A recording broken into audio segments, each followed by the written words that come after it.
Hare Krishna. Hare Krishna. Mataji. Thank you. You remember? Oh, yeah, sorry. Name is... How are you all?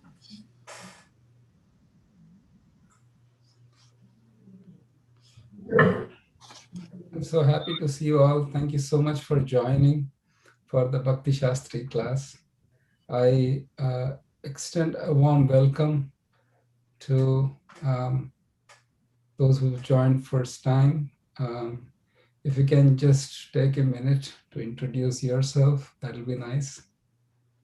I know Pranath who joined, and Carly joined. Haribo, Carly. So Hare Krishna, Dandava Pranams. Thank you so much for inviting me to join. I've been waiting for the right time to join Bhakti Shastri, and it was arranged so nicely. I'm very excited to be here. Hare Krishna. Srisha Mataji, thank you for doing the work again. And I'm so happy to see you all. All right. I'll start with the Mangalacharan prayers and hopefully others will join. The program today will be that we will go over the summary of all the remaining chapters that we are going to cover this semester, and then we can get started. Dhira Madhavi Mataji. Hare Krishna Prabhu. It's my first time joining. So yeah, good to. I listened the classes actually, but yeah, it was long back. I was thinking to join, but thank you for giving me an opportunity to join the classes. Thank you. And where are you based? I'm in Minneapolis, Minnesota. Yeah. Wonderful. Prabhu, if you don't mind, your voice is low actually. We cannot hear. Okay. Let's see if we can fix that. Sure. Thank you.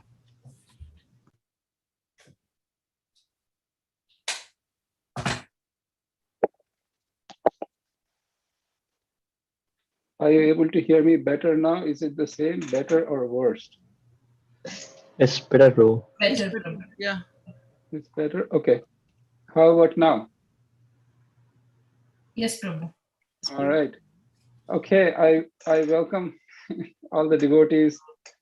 My good friend Ram Vijay Prabhu, Vijay Krishna from Austin. I don't know if Mataji's joined. Hare Krishna. Hare Krishna, Prabhu. So she's around, but she's not joined separately. I completely understand. Don't worry about it. Thank you. Yeah, because she finished, right? So. Right. I forgot. Yes, that's amazing. That's amazing. Yes. I'm happy to see you all. Tarun, Venkatesh, Prabhu, Priyanka Mataji, Divyanga Lalita, Rajavilasini Mataji, Ananda Kishore Prabhu. Hare Krishna. I'll get started off with the Mangalacharan prayers and hopefully more devotees join. We'll keep the class short because it's more of an overview. And then, we will publish the schedule of the classes. We'll discuss that as towards the end.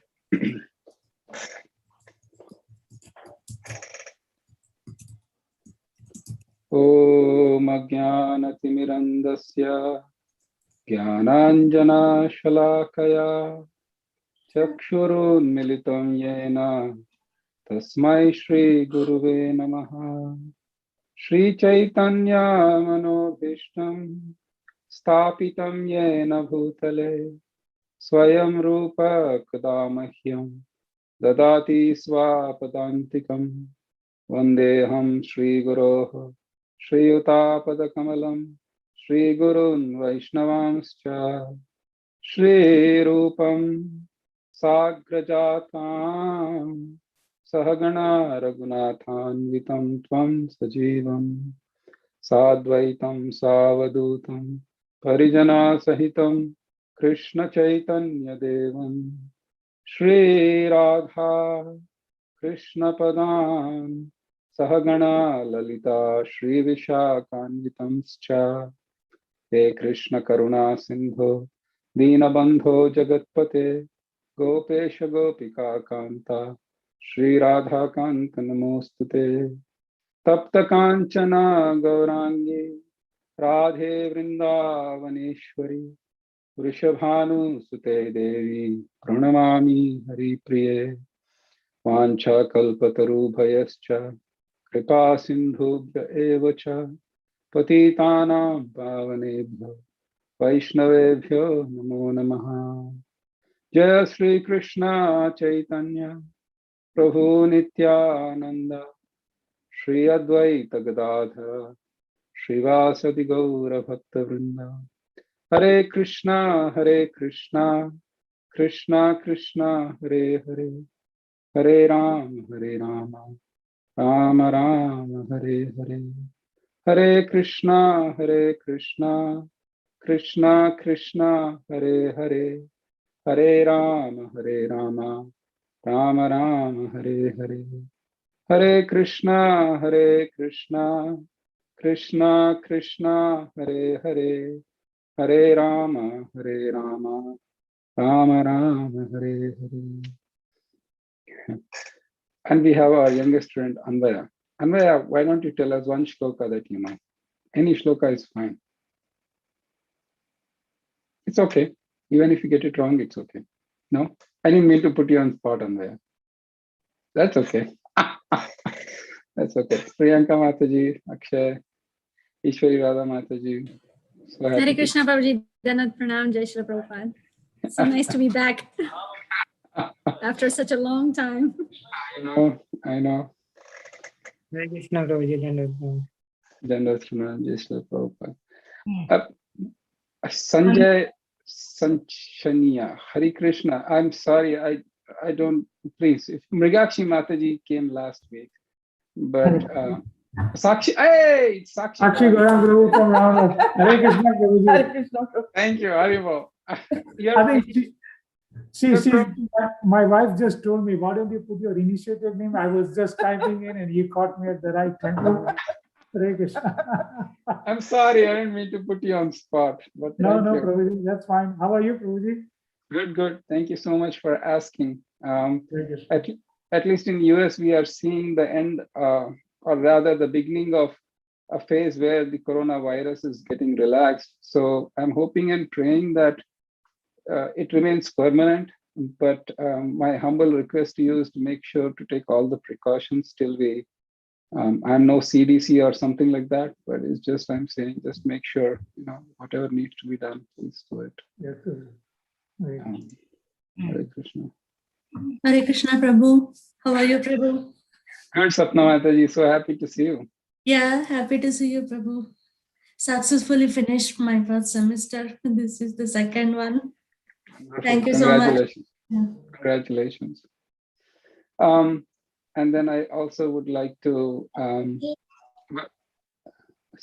also would like to welcome Atulya Harinam Prabhu from Delaware. Thank you so much for joining, Prabhu.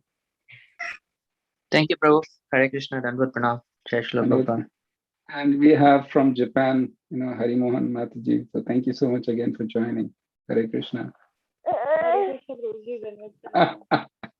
Haribo. Anyways. So, Prabhuji, Anvaya wants to recite. Yes, please. Ishwara Parma Krishna Satchidananta Vigraha Anadar Govinda Sarva Karana Karanam.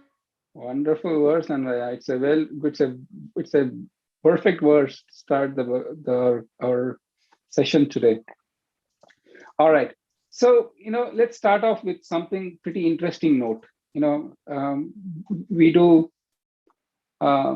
Actually, can my request to you, Sirisha Mataji, is to not record this particular bit. It's just mainly for entertainment, and I don't want to go it because there can be copyright issues. But nevertheless, I just wanted to show something. So can I stop live also, Prabhu? Yeah, no, just the recording, please. Live is fine. Live also recording, Prabhu. Live also record. Okay. All right. You know what? Let it continue. That's fine. So let's see. Okay, then let me do something because this is really, really interesting. Prabhu, we will pause maybe. No. Don't worry about it. I'll take care of it. Sure. And the only thing is I need I need the thing to make sure I can share the screen, because today I'll be sharing the screen. Sure, Prabhu, I've made you co-host. Can you please check? Okay, sure. Okay, here. Okay. You're able to see the screen? Are you able to see the screen? Yes, Prabhu. Yes, Prabhu.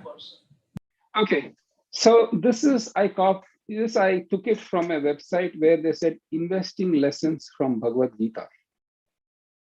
So that was the title of the verse where they said, how do you invest based on Bhagavad Gita? And the author, he has said, okay, karmanye vadikaraste ma kareshu kadachna ma karma palaye turbut mati sangosya karma.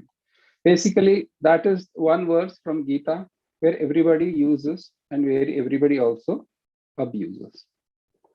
So he says, this verse is from Bhagavad Gita, where Lord Krishna explains Arjuna to perform his duties, as the latter was not willing to fight the epic war of Mahabharata. Karmanyevadikaraste. And then, you have the right to perform your actions, but you are not entitled to the fruits of actions. Do not let the fruit be the purpose of your action, and therefore you won't be attached to doing your duty. In essence, Krishna asks Arjuna to keep on performing his duties without being attached to the results of action. So far, so good. And then the author goes on to tell that karma means the word to do. So far, so good. But then in the next topic, he says karma and investing. This is the rather tragic part, where it is said, replace Lord Krishna with the likes of Warren Buffett, Ben Graham, and so on and so forth. And this is what they have been exactly teaching investors. So you can see how the logic, then in essence, if you read books written by these famous personalities, it is as good as reading what?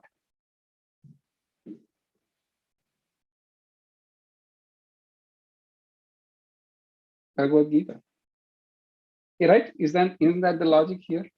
So the point I'm trying to, then you might wonder, why am I bringing this up? The reason I'm bringing this up is because Bhagavad Gita has been spoken in many places under many contexts. And it is important to understand that that only when one comes in disciplic succession can the meaning of Bhagavad Gita be clear. And we can understand the message of the speaker, in this case, the Supreme Personality of Godhead. Otherwise, we can very quickly replace Krishna with X, Y, and Z, and the message is the same. Unfortunately, that is not true. So, when we did our Bhakti Shastri exam last time, for those who joined for the first time, it could be that it is another exam that we need to tackle and another degree that needs to be acquired. While the motivation is okay, please understand that realization of Bhagavad Gita comes when one follows the disciplic succession. Otherwise, we can very quickly, bring out a totally different meaning from Bhagavad Gita, and that can be detrimental. So, on that note, I really want to congratulate everybody who participated in Bhakti Shastri last time. We had about 130 students. I'm deeply grateful for allowing me the opportunity to serve you. And I also beg for forgiveness in case of any mistakes or in any shortcomings. The credit goes to you that you read Bhagavad Gita. Whether the marks came or marks didn't come, it really didn't matter. Because ultimately you read Bhagavad Gita. You try to assimilate, you try to sit in the classes. And Krishna says in the Bhagavad Gita that this knowledge that you get is so valuable, so precious. This is the knowledge that we can take with us when we give up this body. In the world where death has become so commonplace, or at least being portrayed, death was always common, but because of the COVID and so many other stuff, it is being given extra urgent importance. And when we leave this body, the message of Bhagavad Gita is something that we carry along. So I congratulate you for getting something of such valuable substance that you can take with you life after life. And then on that note, I welcome everyone who's joined this time for this semester. I am so deeply grateful that you gave me the chance to serve you. You gave me the chance to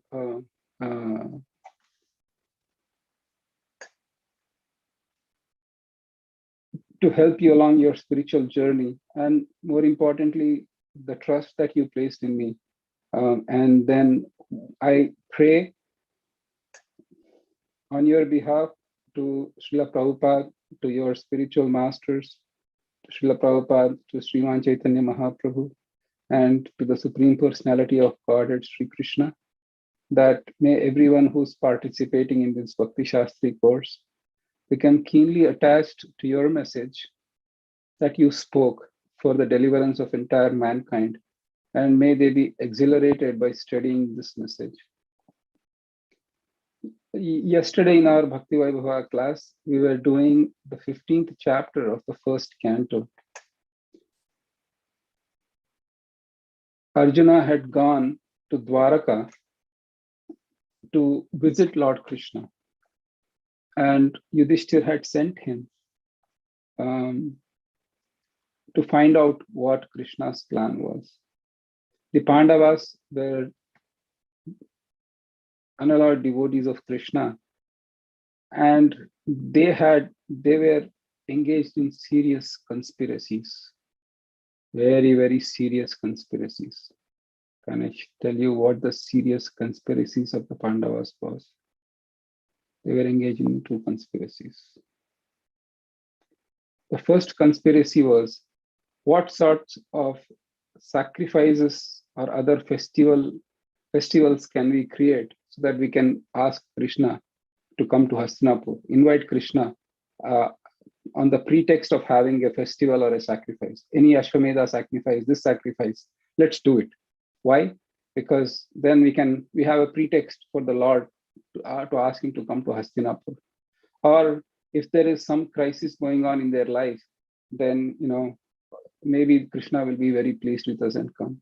So that was the kind of conspiracy. So Yudhishthir Maharaj sent Arjuna to Dwaraka to find out the activities of the Lord and the plans of the Lord. And Arjuna goes, and for many months, Arjuna doesn't return, and Yudhishthir Maharaj is concerned. In the meanwhile, he will see all the different omens that are going around, and he's really anxious. The omens forecast or foretell a very dark period. And when Arjuna finally comes, he's pale, tired, weak. His whole body is shaking. He's completely forlorn and very, very sad. So Yudhishthira Maharaj asks a series of, oh, Arjuna, what happened? Did you not give charity to someone? Or he asks so many things. Did you not share food with strangers? So on and so forth. And then at last he asks that dreaded question. Did Krishna leave this planet? And Arjuna says yes. And then it is mentioned in Bhagavatam that how in absence of Krishna, Arjuna was able to remember the beautiful instructions of Bhagavad Gita and become pacified again. Please understand that we, at least I can say for myself, I have not seen Krishna. I don't know when I will get darshan of the Supreme Absolute Truth, if ever I get. But imagine you spending a good amount of your life with the Supreme Absolute Truth, enjoying his jokes, his sweet speech, his laughter, his guidance, his just reassurance. We chant the names of Krishna and we hear about him and we feel certain protection. We feel certain respite and safety and assurance from this material existence, is it not? I mean, a little bit. We are not yet on that level. At least I'm not speaking about you, but speaking about myself. But we are not yet there. But we know that this path is something that it's worth giving our whole life to. Now, imagine Arjuna, who was the most intimate friend of Krishna. They would go on hunting trips together. They would actually be laughing with each other. They would sleep together in the same bedstead. They would be eating. They would be doing so many counsels. They're very, very intimate friends. And when you lose such a friend as Krishna, you can only imagine what was Arjuna's position. And yet, Bhagavatam mentions that he remembers the instructions given by Krishna in the form of Bhagavad Gita, and his mind is pacified.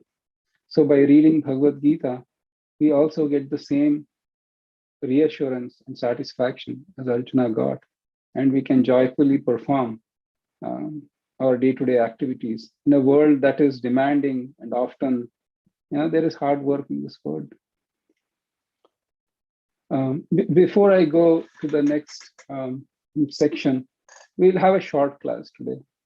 But before I go to the next next 9 chapters of Bhagavad Gita, anybody had any questions or comments or feedback about exam, or anything about your own realizations that you would like to share, or any other thing for next few minutes? You can just raise your hand and probably Sri Shanataji will call you.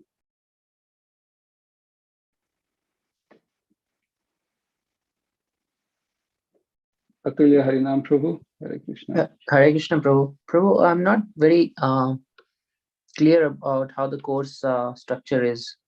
Would you mind just sharing a little bit briefly? Thank you. Thank you. That's a good question. So Bhakti Shastri has 4 semesters. And then the students have to complete all the 4 semesters. But the order in which they complete the semesters is not necessarily, has to be 1, 2, 3, 4.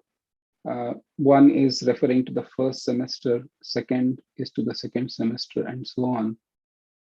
The completion is mandatory, but not the order. So we completed 2 semesters of this cycle, which means we completed in the first semester Nectar of Instruction and Ishopanishad, 2 books. Then in the 2nd semester, we completed the first half of Bhagavad Gita, which means chapters 1 through 9. We usually don't go for introduction because we directly jump into the Bhagavad Gita. The 3rd semester is from chapters 10 through 18. And the semester 4 is the first part of Nectar of Devotion, which would be the 19 chapters, 19 out of the 51 chapters of the Nectar of Devotion book. So you are joining in the 3rd semester because you are well versed in Bhagavad Gita. You should be able to pick up the remaining chapters, and I'll also give some introduction or give a quick overview of the previous chapters for those who are just joining. And then we'll do chapters 10 through 18. Each semester will be about 3 to 4 months, or 3.5 to 4 months. There will be homeworks, and then there are due dates for the homeworks. Please make sure that you submit within that time. And the homeworks is for 30 marks, and then the exam is for 70 marks. And the passing grade is 65. Did I cover everything? Atulya Harinam Prabhu, or there are more questions? Thank you, Prabhu. Right. Okay, so if there are no more questions, then we can just go into the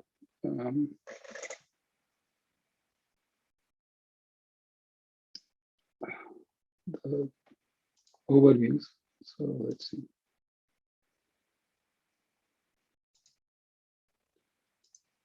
Is everybody able to see the screen?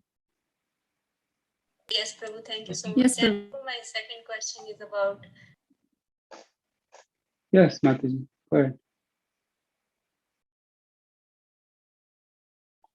Second question, sorry, somebody was asking question. I think they want to know the overview as you're showing, right, Prabhu? That's what Mataji is expressing. Okay, thank you. So we quickly do an overview of the semester 3. In a nutshell, we will go through the remaining 9 chapters of Gita.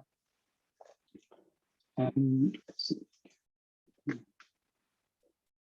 so chapter 10 would be this chapter, and the verse breakdown is something like this. At the end of the 9th chapter, Krishna says, Manmana bhavamad bhakto madhyaji mam namaskuro mame vaishyasi satyam te pratijane priyosime atmanam matparayana. One and the same in the 18th and 9th. So Krishna is saying, always think of me and offer your homage unto me and become my devotee. And in this way, you will be mine. In the 10th chapter, Krishna elaborates on that particular point. And then this includes the famous Chatushloki verses of the Bhagavad Gita. It's easy to remember. 10th chapter, 8th verse onwards, 108, which will be 10th chapter 8, 10th chapter 9, 10, and 11. So Krishna gives much more details about himself. And from verses 8 through 11, it's how the pure bhakti is the essence of Bhagavad Gita, not how to do so many other things based on the Bhagavad Gita. And 12 through 18, Arjuna is convinced, and he offers beautiful prayers to Krishna. I believe that there are only 2 prayers that are being offered to Krishna. Otherwise, there are questions, and then there are answers by the Lord. But here in the 10th chapter, Arjuna offers beautiful prayers.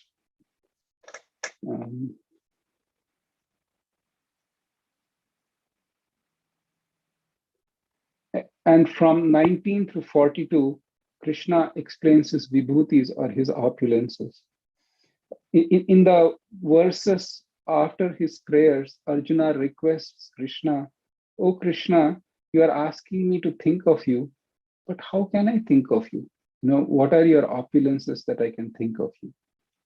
And so, for example, I know for a fact that Pranath Prabhu has 2 children, and his son, assume that he goes to school, and the son is not there at home because he's attending school, but maybe Pranath Prabhu comes and perchance into his room, and he sees the toys. He sees his son's toys or clothes or home shoes, something lying there. Yeah. They remind Pranath Prabhu about his son. So similarly, to think of Krishna or to be absorbed in Krishna, Krishna elaborates his opulences. For example, he says, amongst the bodies of ocean, among the bodies of water, I am ocean. So when you see a great expanse of ocean, then you think, oh, this is Krishna's opulence. So in that way, you can remember Krishna. So those are the opulences that are described in the remaining verses.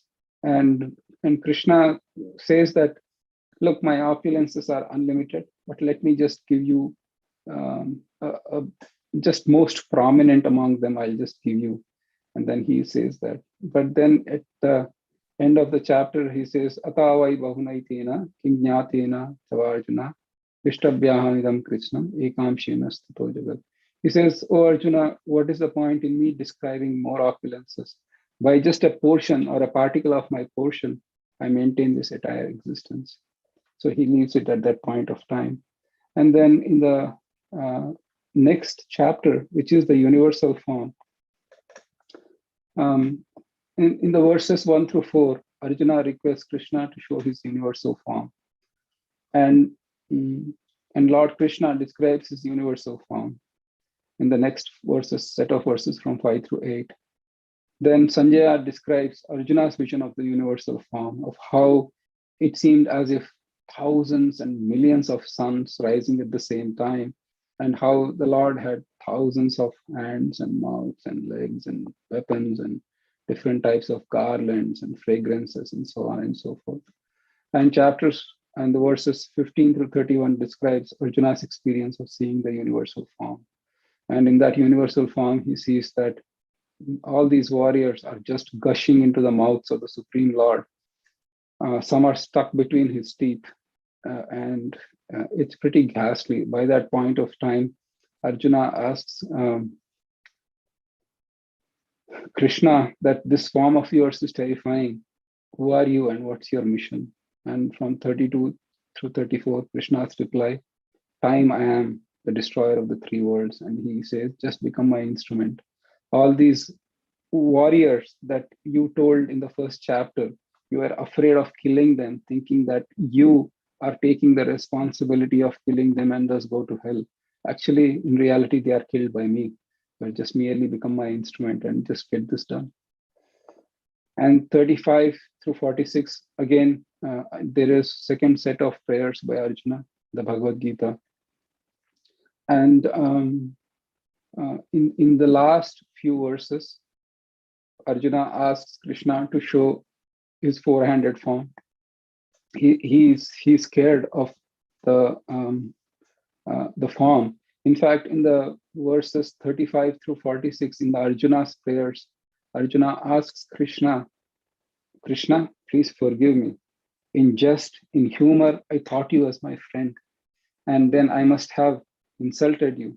In fact, in the Bhagavatam, in the 15th chapter, he says, I am so foolish that I engaged the supreme absolute truth, by whose audience, by whose mercy, one can just immediately sever this bond of material existence as my chariot driver. And in the same regretful tone, in the 11th chapter, Arjuna says, oh Krishna, please forgive me. I joked with you, I jested with you, I called you names. Hey Yadava, come here, and so on and so forth. I did it out of ignorance, just like a father forgets the offenses of son, or a lover forgets the offenses of the beloved. Please forgive me. And then after that, he requests Krishna to show his four-handed form, and then the two-handed form of Krishna is revealed later. And then the remaining verses, Krishna talks, or the pure bhakti is talked about. So as I mentioned earlier in the first semester, Bhagavad Gita, probably this is a good segue for those who are joining for the first time, and to give like a brief overview. So the first chapter describes Arjuna's lamentation and his desire to not fight this battle of Bhagavad Gita. The second chapter, first part, Krishna analytically describes the difference between the body and the soul, establishing emphatically that the soul can never perish and the body can never last forever. And the differences are completely established. And the second part of the second chapter, Krishna says to Arjuna that one who performs this Nishkam Karma Yoga, and that's where the verse Karmanyevadikaraste comes, and controls his minds and senses, actually, becomes peaceful. And the second chapter ends with the verse Esha Brahmi Sthiti Partha Nainam Prapya Vimuhyati Stitva Syamanta Kaleti Brahma Nirvana Mruchati. That those who are firm in intelligence and who have controlled mind and senses and who have performed the Nishkam Karma Yoga and achieved perfection, if they even get to this at the time of death, then they are eligible to enter into the kingdom of God, or they achieve Brahma Nirvana. But their mere theoretical knowledge of body and soul is not enough. So Krishna explains the process of Karma Yoga. At the outset, he says it's impossible to give up actions but actions have reactions, and only those actions which are performed for the sake of yajna or Lord Vishnu will have no reactions. Then the Lord also gives a little bit of karma kanda portion, where he says, in the beginning I created the demigods, and then I created the human beings. I created sacrifices. So the human beings have to perform sacrifices, and the demigods will give everything that's needed, and prosperity will reign for all. And and after explaining the Karma Yoga section in the last, the Lord Arjuna asks Krishna a very important question, like what is that factor that causes one to act sinfully, as if somebody is pushing you? Oftentimes, it is found. There is. Can somebody mute? Thank you. Arjuna, it's amazing how much of the fact that people, if they commit major crime, they treat themselves as victim. I killed him because he made me very angry, or I hit him because he made me angry. So the victim tendency is such that to take responsibility for my actions, it is hard, and it is true to an extent. You know why? Because of the simple fact that the pressure or the push that is coming on the soul is what is being questioned by Arjuna. Arjuna asked the question, what is the force, what is the impetus by which a person tends to act sinfully, as if being pushed or as if being forced? And Krishna explains Kama Esha Krodha Esha Rajodguna Samudbhavam Mahashano Mahapatma Nityam Iha Vairinam. He says that it's because of the contact with mode of passion that transforms into wrath. That is the cause. And in the 4th chapter, Krishna explains to Arjuna about Jnana or the Jnana Yoga. The performance of Karma Yoga results in coming to the complete stage of realization that I am not this body and I am spirit. And 4th chapter talks much about that. In fact, Krishna does mention about his own appearance a little bit. Arjuna asked the question that when Krishna says, I spoke this knowledge to Sun God, and then Krishna says, well, Sun God is born before you. And there are a few other important verses there about Krishna's appearance in this world. But in the end, the 4th chapter culminates with the knowledge of Jnana Yoga, where Krishna explains that one who achieves perfection in karma is situated in jnana or realized knowledge. In the 5th chapter, Krishna talks about karma sannyas yoga. This is the stage where strict control of sense gratification, or at least that knowledge, when I am spirit soul, and then this is matter, then matter seems abhorrent a little bit, or to entangle with matter seems a little abhorrent. I'll give a simple example. If you have to take a loan, and the loan is, the interest rate is 250%. So for every $100 you borrow, you have to pay $250 as interest. Is that a very appealing loan? Would you take a 250% APR loan? I don't know if the government agrees, but assume if it disagree. Akshay says, no, I don't think it's a good idea to take that kind of loan. So similarly, in the fifth chapter, Krishna is saying that's the kind of entanglement that goes on with material nature. The more, if you are in knowledge, you just try to abstain yourself from the material nature. And in the 5th chapter, towards the end, Krishna gives a little bit of hint about Dhyana Yoga, which is mentioned in the 6th chapter. Krishna talks exclusively of Dhyana Yoga. I will not go into details because there are 47 verses. But in the 6th chapter, towards the end, Krishna says, Yoginam api sarvesham madgatena antaratmana shraddhavan bhajate yoma sameyukto tamomataha. Of all the yogis, he who serves me with faith is the highest. So the first 6 chapters of Bhagavad Gita, they are more or less what is called, are branded or categorized by the acharyas as Karma Yoga or the Karma Yoga chapters. From 7th chapter to the 12th chapter, the topics are of Bhakti Yoga. And from the 13th to the 18th chapter, they are divided into Jnana Yoga. And we'll get to that in a minute. So in the 7th chapter, Krishna talks about his opulences. In the 8th chapter, and towards the end of the 7th chapter, Krishna says, Sadi Bhutadi Daivam Mam, Sadi Yajnam Cha Ye Vidihu, Prayana Kale Pichakatam, Nyosi Niyatatmabhi. He says that I am the governing principle of this material manifestation. I am the primeval God, and I am the Yajna, and one who remembers me at the time of death.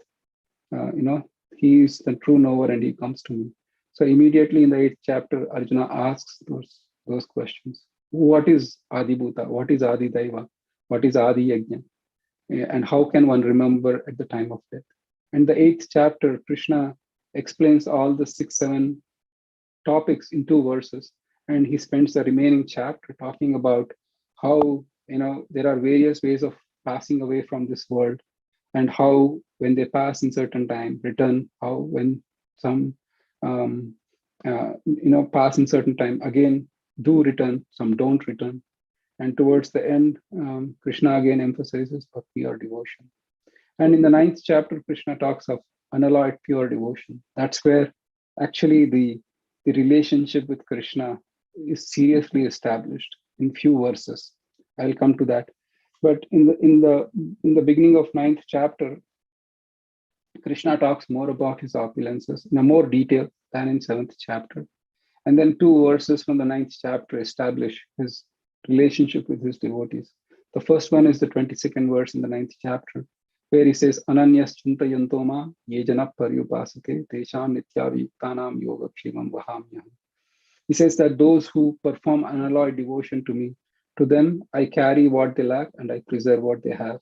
And Krishna is saying that he doesn't say that it will be provided, it will be taken care of. But Krishna personally assures and he takes care of his devotees. And the next verse in the 9th chapter is the famous verse, Patram Pushpam. Somebody belt it out, please, unmute themselves. Phalam Dvayam Yome Bhaktya Prayachati Tadaham Bhakti Upratam Ashnami Prayatatmam. Thank you very much. So in this particular verse, Krishna is, please understand, this is the supreme absolute truth speaking. He says, somebody offers me a leaf, a water, a fruit, with devotion I'll accept it. It's a biggest mystery, but we'll get to it some other point. That why does Krishna need from us? It is not Krishna needs that, but he needs our love. So we can see the intimacy or the rasa is somewhere bits and pieces. It's just scattered in Bhagavad Gita, and Krishna just gives hints of it. So towards the very end of the 9th chapter, Krishna, he actually now starts talking about his personal protection of the devotees. He says, my devotees, if they worship me with an undeviated way, even though their character might be questionable, they are sadhus. Of this, have no doubt, O Arjuna. And he says, I'll rectify them. I will take care of them and I'll rectify them, because the personal touch of the Lord comes in the 9th chapter. And so that's where, in a nutshell. And then any other questions? I'm sorry, I just keep on speaking without asking for any questions. Any questions, comments, concerns?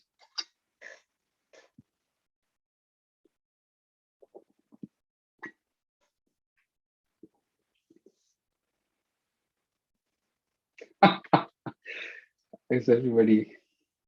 Anyway. All right.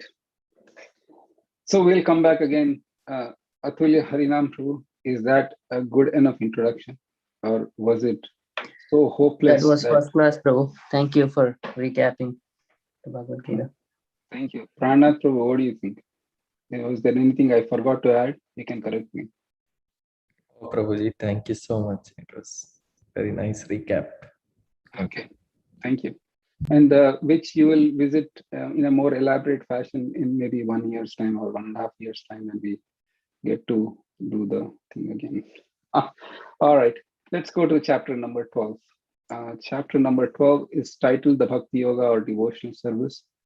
It is the second shortest chapter in Bhagavad Gita with only 20 verses. The shortest is the verse is 15 with 19 for those who are keeping track. And then the devotional service. So it's a very interesting question that Arjuna asks is that I have seen your impersonal form. I have seen your Virat Rupa and I have seen your personal form. So my doubt is impersonal way of worshipping you is better or is personal way better? And Krishna emphatically establishes the personal way is better. And from verses 2 to 7, Krishna establishes the personal aspect or worship of the Lord is better. And then 8 through 12 is the progressive stages of bhakti. Krishna, first he says, fix your mind upon me and always think of me. If you cannot do that, then do this. If you cannot do this, then you do this. If you cannot do this, then you do this. He gives so much of flexibility. While the other forms of yoga, as I mentioned in the 6th chapter, so we can see how the karma yoga, then jnana yoga, then dhyana yoga, then comes bhakti yoga. In the other forms of yoga, the requirements are rather strict and you cannot just be flexible about it. If Krishna says that celibacy is an absolute must for doing dhyana yoga and mind control is really needed to achieve success in dhyana yoga, you cannot forego it. You cannot say, I have no mind control, let me do dhyana yoga. You'll be a failure. But in bhakti yoga, Krishna is being so mercifully flexible. He says, this is the highest thing you need to do. You cannot do this, then you can do this, then you can do this. These 8 to 12 mention that. Then from 13 to 12, Krishna mentions about the qualities that endear to him. And, we can, personally, I have 0 qualities, whatever is mentioned in there, but at least we can take great hope that we can, we can pray to Krishna and to the spiritual master and to the Vaishnavas so that we can get the blessings to imbibe those qualities that make us dear to Krishna. And if those qualities we get, then we get the best of the treasures. We get the highest value of this life and there's nothing else to be done. So we can pray to that. All right. This is the devotional service. So till here, the Bhakti Yoga aspects are done, or rather the 6 topics, 6, first 6, second 6, and third 6. So the second 6 is done here. And from 13th chapter is the title, The Nature, the Enjoyer, and the Consciousness. Arjuna asks 6 questions. What is Prakriti? What is Purusha? What is Kshetra, Kshetrajna, Prakriti, Purusha, Jnanam, and Jnayam, 6. And 2 to 7, Krishna describes the field, the knower of the field, and the knowledge and the knowable. And 8 to 12, Krishna describes the process of acquiring knowledge. In fact, he mentions about the 20 items of acquiring knowledge. And he says, O Arjuna, these items constitute knowledge, and besides everything else that is ignorance. And 13 through 19 is object of knowledge. That is who, because when we have knowledge, we should also know what are we acquiring by that knowledge, or what are we discovering by that knowledge. So that is what is mentioned here. 20 through 26, it's mentioned about nature, enjoyer, and the union. And 20, this is a mistake, 25 through 27 is the vision of knowledge.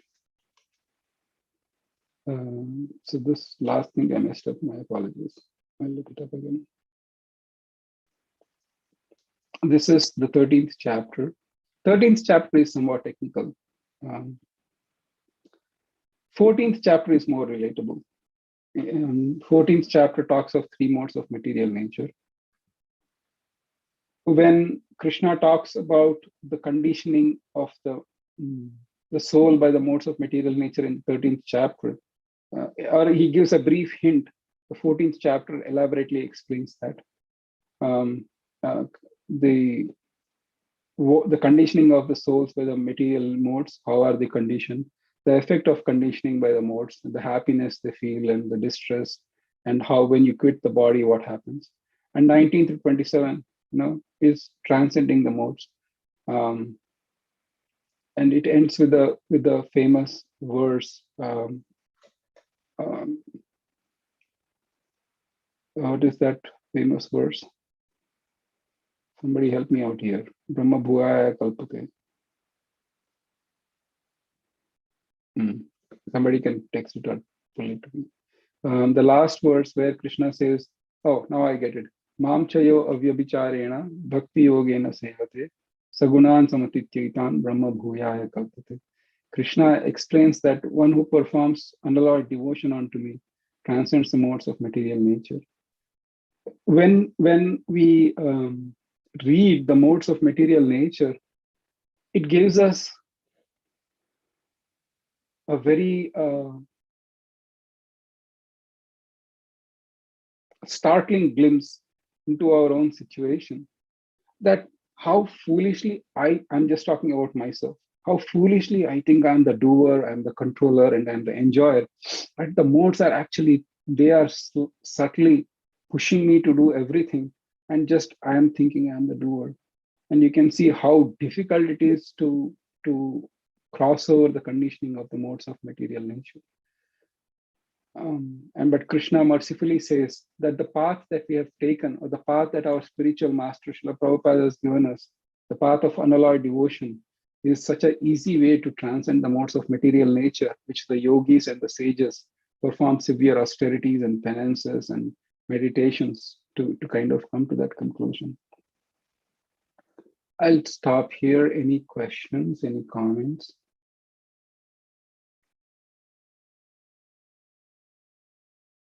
Hare Krishna Prabhuji. Hare well, Hare Krishna. Hare Krishna Prabhuji. I wanted to ask a small question, and I know we've discussed this before, but it's still not clear to me. The reason why Bhakti Yoga is sandwiched between Karma Yoga 6 chapters and Jnana Yoga 6 chapters. Okay, I can't see the names, but is that Ankita Mataji? Yes, Prabhuji. Okay, good. All right. Ankita Mataji, Hare Krishna. Thank you so much for joining. Hare Krishna Prabhuji, thank you so much for this wonderful Bhakti Shastri. I wanted to actually say that this was really helpful the last semester, and especially the shloka memorizations and going through the Bhakti Shastri with devotees and your expert explanation. Thank you so much. Whenever I read Bhagavatam and I see some shloka that we've already practiced in last semester, I'm like, it comes more, I understand that more. So thank you so much, Prabhuji. No, thank you, Mataji. Thank you so much. So one of the questions that can be asked is that we are asked to do Bhakti Yoga, and you are mentioning the fact that Bhakti Yoga is on the topmost rung of the yoga ladder. So far, so good. Is my statement okay? Yes, agreed, Prabhuji. Okay. So then the question comes is, how come we are bypassing all those things to follow Bhakti Yoga? And the answer to that question, Ankita Mataji, is that other forms of yoga are dependent upon each other, except for Bhakti Yoga, which is independent. So far, so good. Okay, yes. Let me explain. In the 3rd chapter of Bhagavad Gita, Krishna says that you should not disturb those who are ignorant, but let them continue their work. Let me pull it up if I can, or no, it'll get into too much of a detail. The idea here is that you cannot do Jnana Yoga without getting perfection in Karma Yoga, and you cannot do Dhyana Yoga without getting perfection in Jnana Yoga, unless there is a gradual process there. The Bhakti Yoga, then the question is, hey, why are we not doing all those things? Why are you asking us to do bhakti yoga directly? Don't you think we need to do all those prerequisites? The answer is no, because all the other forms of yoga systems are dependent on so many other factors. Bhakti yoga is independent. And in fact, so much so that jnana and dhyana yoga actually depend on bhakti yoga for their success or perfection.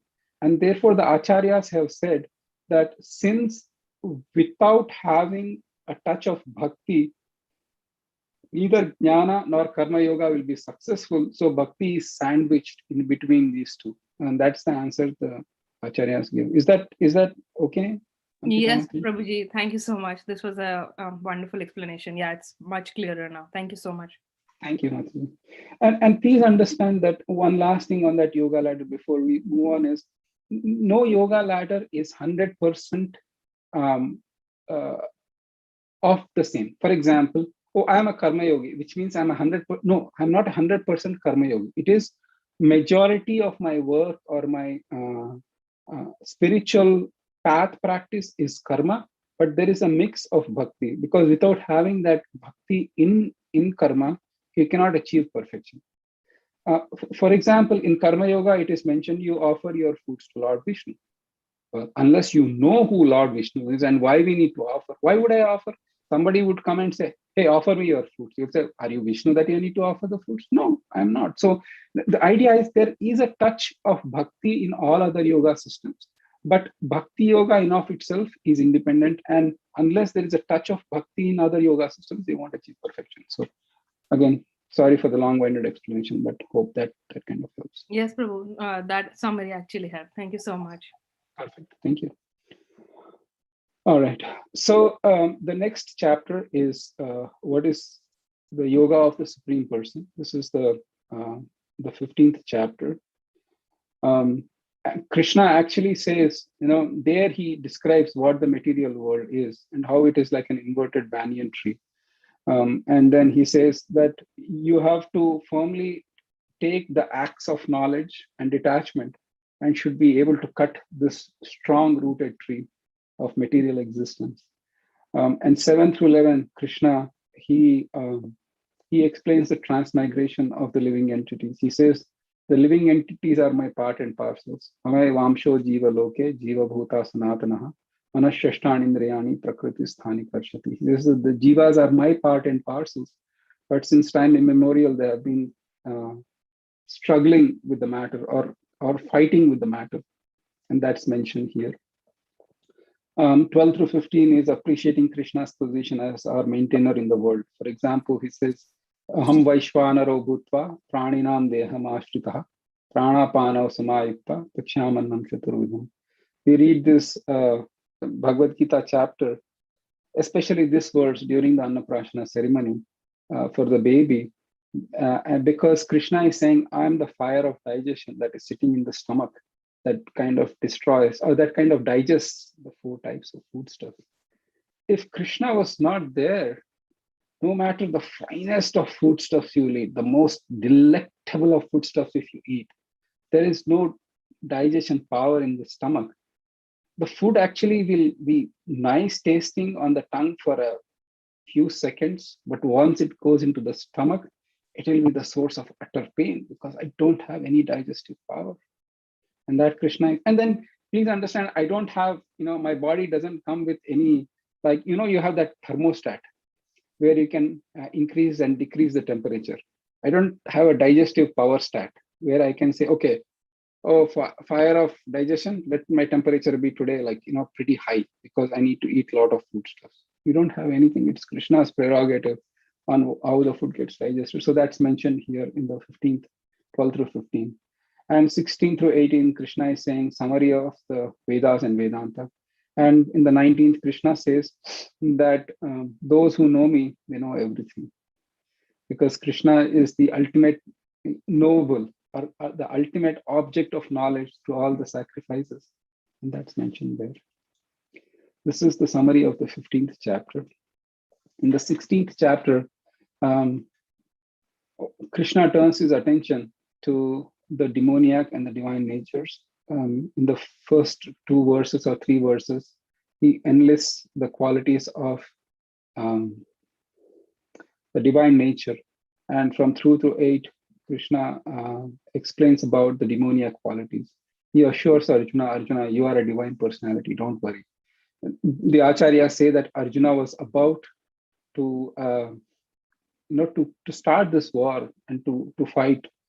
And he was afraid that maybe he will become a very demoniac personality, or maybe he is a demoniac personality. And Krishna assures Arjuna, no, you are not.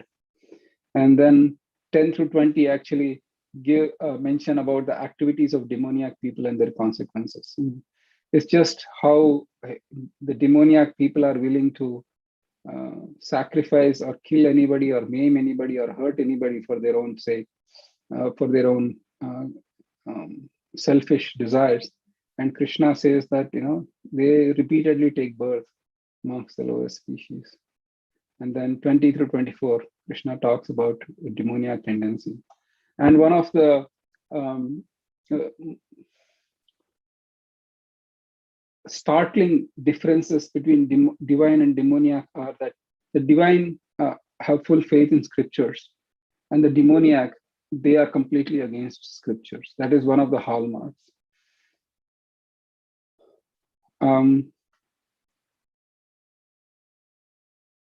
The faith in scriptures doesn't mean that you can follow every rule. Please understand that.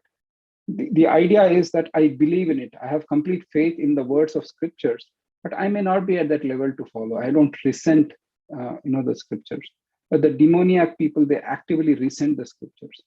They will just say that, there is no God. I don't believe in this. I just believe in my own effort and my own work, and so on and so forth. So that is the 16th. And when Krishna ends the chapter saying that those who worship with faith in scriptures are divine, and those who have no faith in scriptures are demoniac, it segues nicely into the next chapter, which is the 17th chapter, the divisions of faith. Arjuna's first question there he asks is, well, if people don't have faith in scriptures, then what is faith? What sort of faith do they have? Because he says that man is made of faith, or a human being is made of faith. So then Krishna explains faith and worship according to the modes. Then he explains about the foods in 3 types of mode, 3 types of austerities in 3 modes, charities in 3 modes. And towards the end, Krishna explains Om Tat Sat, what is exactly does it mean, and how it's the worship of Lord Vishnu, and anything done above that is not agreeable.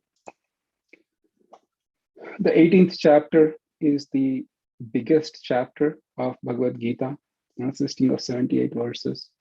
We usually split this chapter into 2 parts because of its sheer size. Chapter 2 and chapter 18 are big, large chapters. Chapters 2 has 72 verses and chapter 18 is 78 verses. And the chapter 18, Acharyas and Srila Prabhupada give the contents of entire summary of the Bhagavad Gita in 78 verses. So at the outset, Krishna or Arjuna asks Krishna about sannyas and tyag. And from 1 through 12 verses, Krishna explains about freedom from bondage through karma yoga. And then 13 through 17 gives the 5 factors of actions. 18 through 40, oh Krishna. Oh, my bad, sorry. Slideshow from the front side. Thank you. So 18 through 40 gives the modes, control all the activities in all beings. And 41 through 48, purifications of prescribed duties. 49 through 55, Brahman platform. It is confidential knowledge. 56 through 66 is surrender to Paramatma and Bhagavan. The verse in Bhagavatam where the 2nd chapter of the 1st canto, the very famous verse, Vadanti tattvavidas tattvam yajnanam advayam brahmeti paramatmeti bhagavaniti shabdyate. Here also Krishna first talks about the Brahman platform, and then he talks about the Paramatma, which is more confidential, and surrendering to Bhagavan, most confidential in the verses leading up to 66. In fact, 1865 is almost a repeat of the last chapter of the 9th chapter, Manmana Bhavamad Bhakto Madhyaji Mam Namaskaro, except the last line is different. And then the very famous verse, which is definitely something that you have to memorize, which is Sarvadharman. Somebody belt it out, please.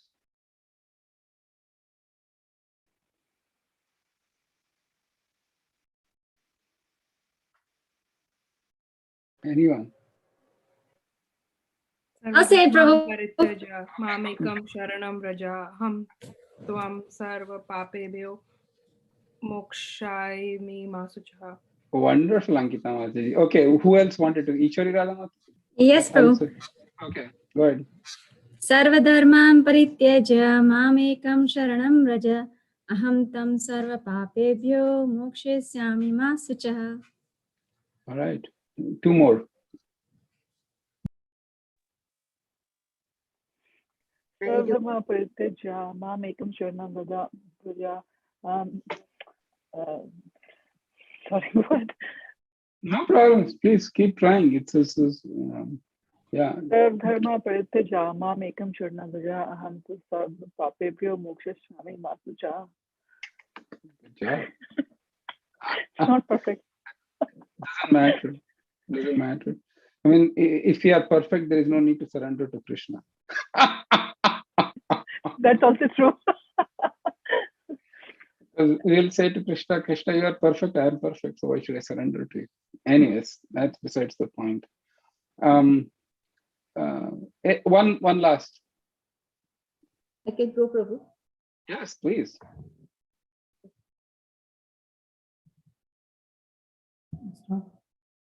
Yeah. Okay.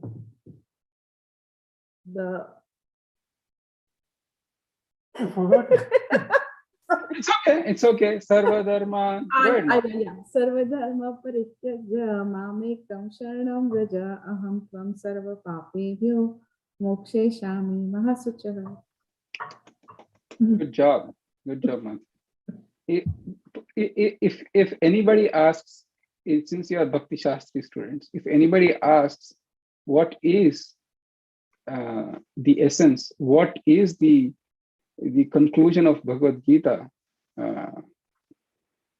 Akshay Trivedi Prabhu, what will you say? What is one thing that you learned? What is the essence? Give me the essence of Bhagavad Gita. Should I say words, Prabhu? Yes, please say the words. That's all I'm expecting. Sarva dharman parityaja mamekam sharanam raja aham tvam sarva papebhyo mokshayami ma sucha. Good job. All right. And let's see. Parth, if you go back to your school after your summer break and then you say that, yeah, I've been reading Bhagavad Gita. Cool, Parth. What is one thing that I can get from Bhagavad Gita? What will you say? Sarva dharman parityaja mamekam sharanam raja aham tvam sarva papebhyo mokshayami ma suchaha. Thank you. And Anand Kishore Prabhu, tomorrow you will see your, congratulations on your marriage, Anand Kishore Prabhu. And tomorrow you have a very distant relative of, your wife's side coming over to your home. And I heard, Anand Kishore Prabhu, you are very expert in Bhagavad Gita. You know a lot of stuff in Bhagavad Gita. Can you tell me what is one thing that I can take away from Bhagavad Gita and what would you say? Manmanabhav madbhakto madhyaji mam namaskuru mame vaishi satyam te pratijana priyosi me. Nice, wonderful. 3 verses in Bhagavad Gita constitute the most confidential knowledge. 934, 1865, 1866. So Anand Kishore Prabhu is building out, one of those. And all right. Anjana Gopika Mataji.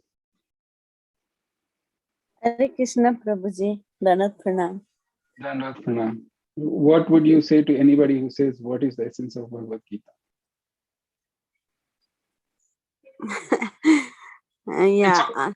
Surrender. Yeah, surrender to the Lord. Sarva dharmam paritajya mamekam saranam vraja. Aham tom sarva papebhyo muksyami ma sucaha.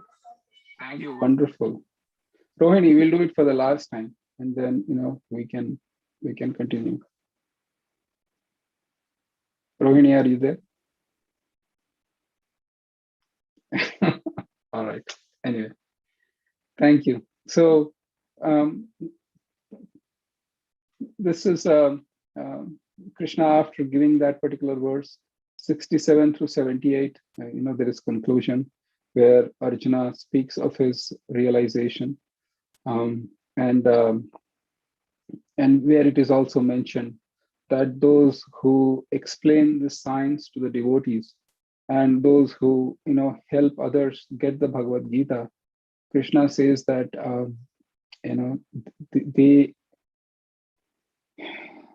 they are very dear to him, and they are doing great service unto him, and in the end they will come back to him. So that is the reassurance of reading and spreading the message of Bhagavad Gita. So, and Arjuna says, Krishna, my knowledge or my doubts have been destroyed and my illusion is dispelled, and I'm ready to act according to your words. And then Sanjaya gives his realizations, where he says that hearing this wonderful conversation between Arjuna and Krishna, I'm thrilled and I would like to hear this again and again.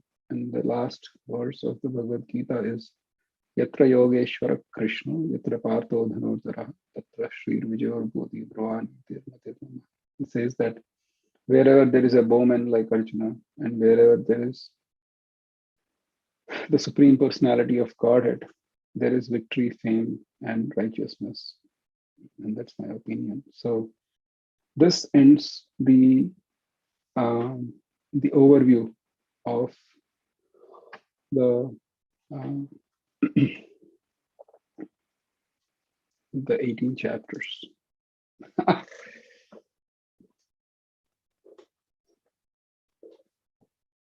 right. Hare Krishna Prabhuji, I just have one question. I just thought about it a while ago. Is it okay to ask? Yes, please. My only thing, Mate, is that, or Prabhu, if you are asking question, if you can just, sometimes I can see who's asking. If you can tell the name also, that will be nice. Please forgive me for that. Okay. Yes, please go ahead, Mate. Okay.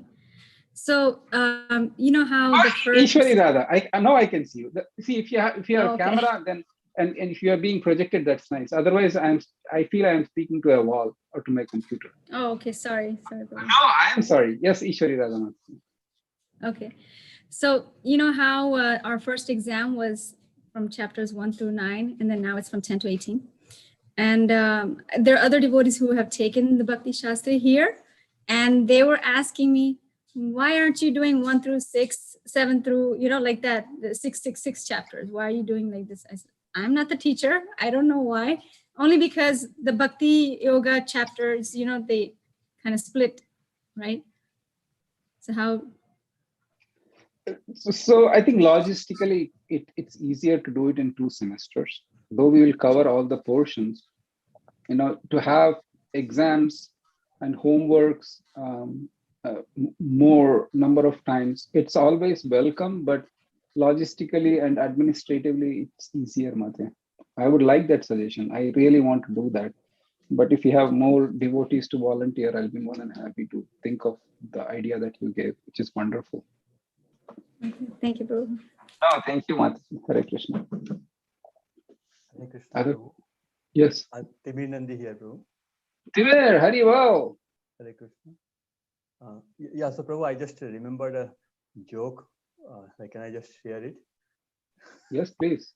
Because it's not very unrelated also. Yeah, so I was thinking when Ishwari Radha Mataji said that why we don't do it in 3 semesters.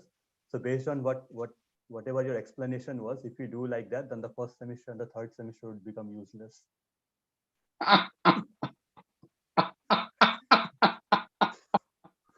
Well, not useless per se, but nevertheless, I agree. Yeah. Thank you. Thank you so much. Hare Krishna. Ujjwala Rasa Mataji. Hare Krishna, Prabhu Dhanvat Pranam. Thank you so much for the class. So, Prabhu, just wanted to get an overview. So, we will, as it was stated by Shamlangi Mataji, that we'll start from mid of June. So, is it gonna be the same way as we did for the last semester, and the exam dates and everything will be sent it as planned?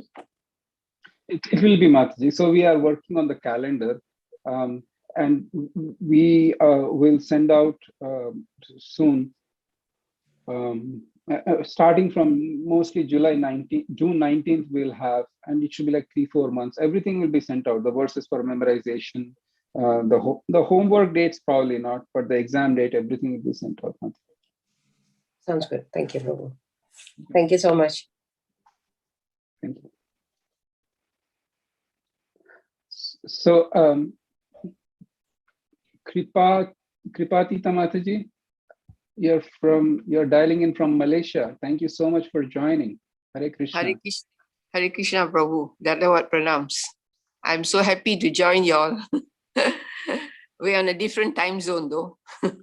I believe it is 4 a.m. for you when you join these classes, or 5 a.m. Yes. What is it? It was 4 a.m. when I joined. Oh, Krishna, that's amazing. That's thank you so much for taking time and joining. I think. Thank you. Thank you. I'm so happy to serve you, Kripatita Mataji, and yeah. I'm so happy to be able to join. Thank you, Prabhu.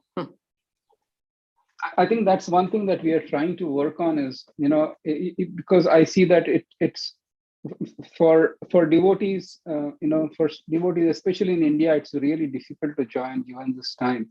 So we might consider moving a little bit here and there so that it makes it easier. But, of course, we'll have a broader agreement and consensus before we kind of do that. But thank you again, Kripatita Mataji, for joining. Hare Krishna.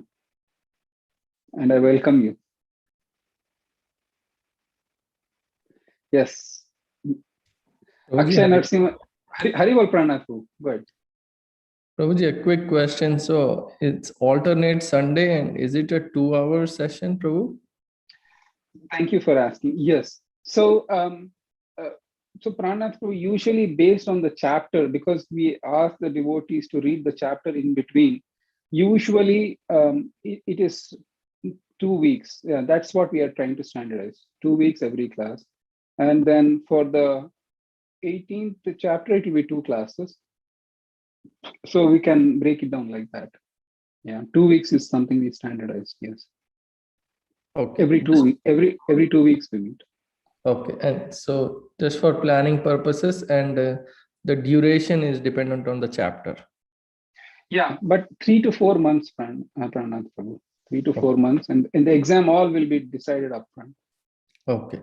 Not only that, Prabhu, within each Sunday, I'm also, just so I plan any other things that I have. It is 2 hours, right? I dedicate 2 hours. Correct. Thank you, Prabhu. Yeah. Thank you. Akshay Narasimhan Prabhu, Hari Hari. How are you? Krishna Prabhuji, please accept my humble obeisances. Good, Prabhu. No, thank you so much for the overview. Really was helpful. And actually, I did have a quick question, by the way. What the homeworks consist of? Like, what should I expect for that? So homeworks are open book. They are multiple choices. Maybe they have some verses for memorization, which you are asked to kind of maybe hopefully memorize that verse and then write it down. So it's relatively straightforward. Homeworks are open book, and they please submit it within the due date, so you'll get all your 30 points. Got it. And exams are like a time thing, like online, or how does that work as well? Okay. Exams are online, and then they are like 3 hours. Okay. They are a combination of essays, multiple choices, fill in the blanks, and verses for memorization. Okay. Thank you, Prabhu. Very well. Sakshi Gauranga Prabhu, Mataji. Hare Krishna Mataji. Hare Krishna Prabhuji. Thank you so much for doing this. Really appreciate all the efforts you and your ISV team is putting into doing this. So very grateful to you and your team. Prabhuji, just one suggestion on, sometimes, there are a lot of updates being put on the WhatsApp, and then again down the line, devotees ask for the same thing again. So I don't know. So it would be nice if you have like an email address of all the devotees. So do all the major announcements via email as well, so that a lot of information is not repeated. And sometimes in the WhatsApp there are so many messages. It's very likely that the key information is lost in the WhatsApp. So it would be nice. Just a small suggestion, Prabhuji. No, thank you. If it's easier for the team to do it, just to. No, thank you for that valuable suggestion. Sakshi Gauranga Prabhu, I'll work with Shamlangi Mataji, who is our admin. And segueing into that, I am deeply grateful to Shamlangi Mataji and to Koladipa Prabhu and Balmukunda Prabhu, who are the core team of ISV Bhakti Shastri. It is because of their kindness and mercy and their time that they are spending that we are able to serve the devotees here. Because last time, traditionally, we used to have all the devotees come to the temple. It would be like huge, about 50, 60, 70 devotees coming into the temple, and we would give the hand paper to everybody, and we would collect the paper and then grade it. But because of the COVID last year, we had to innovate, and it's become online. So I'm deeply grateful for them to kind of help, and I'll ask them to join next time when we are doing Bhakti Shastri, so that I can formally introduce. Yeah, thank you so much, Prabhuji. I know it's not an easy effort to do this, but it's a great effort you are doing. Thank you so much. No, thank you. It's a joy.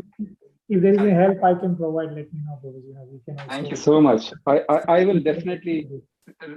I'll definitely approach you and request you, Sakshi Gauranga Prabhu, if need be. Thank you. Thank you so much. Very well.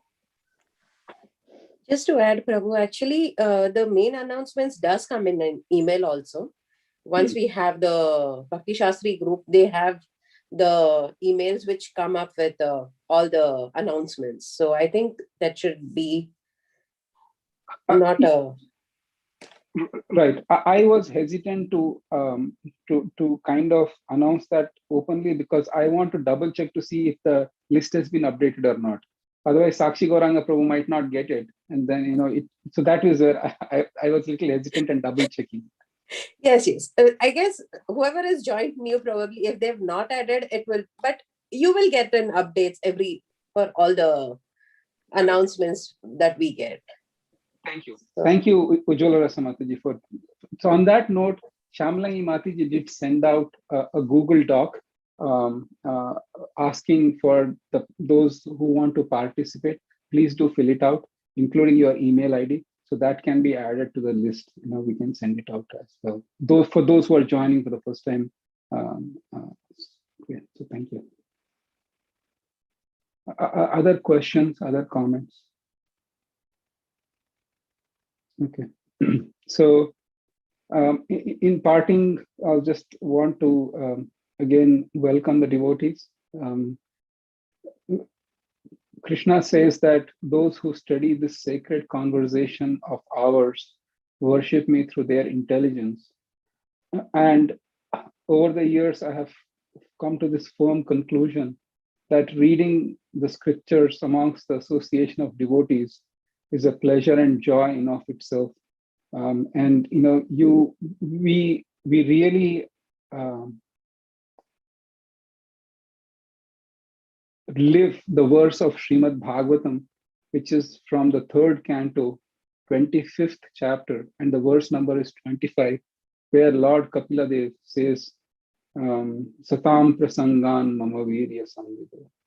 So the verse, if I can share it, but this is a beautiful verse to meditate as we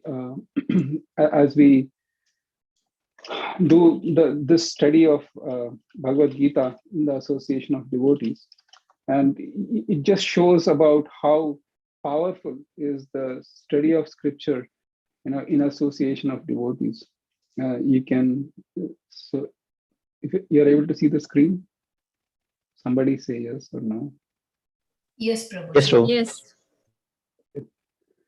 Satam prasangan mama virya samvido bhavanti hritkarna rasayana katha tajjoshanadashvapavargavartmani shraddharatir bhaktiranukramishati. Translation: in the association of pure devotees, discussions of the pastimes and activities of the Supreme Personality of Godhead is very pleasing and satisfying to the ear and the heart. By cultivating such knowledge, one gradually becomes advanced on the path of liberation, and thereafter he is freed and his attraction becomes fixed. Then real devotion and devotional service begin. So, with that note, I just am looking forward to another semester serving all of you,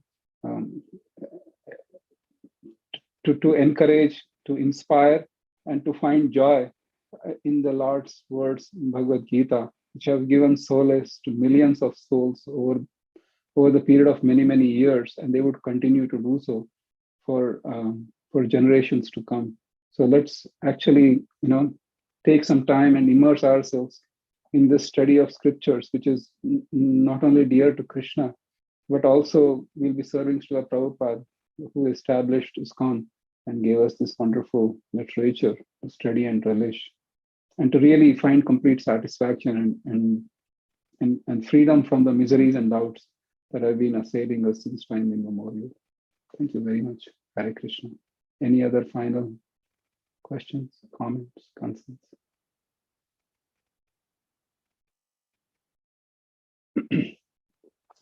Thank you, Prabhuji, for. Yeah, thank you, Prabhu, for a wonderful overview. Yeah, and motivation. What was the Bhagavatam verse number you read just now?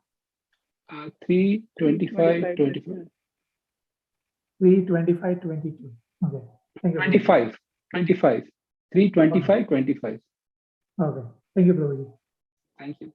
And so as usual, we will also send out the email, and then please look out on WhatsApp also. I'm sorry, WhatsApp has become such a glutted place. You are not only the member of Bhakti Shastri WhatsApp, but a million other WhatsApp, and WhatsApps have become like very common.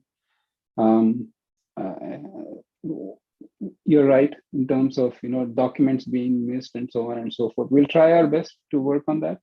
But for now, if you are in the WhatsApp, that is the communication will be there, and we will try to also tell in the class when you join if there is an announcement and so on and so forth. All right. So with that, probably I'll see you all on June 19th. We'll begin with the 10th chapter of Bhagavad Gita. I think that's about it. Thank you so very much. Vancha kalpatarubhyascha. Kripa sindhubhye.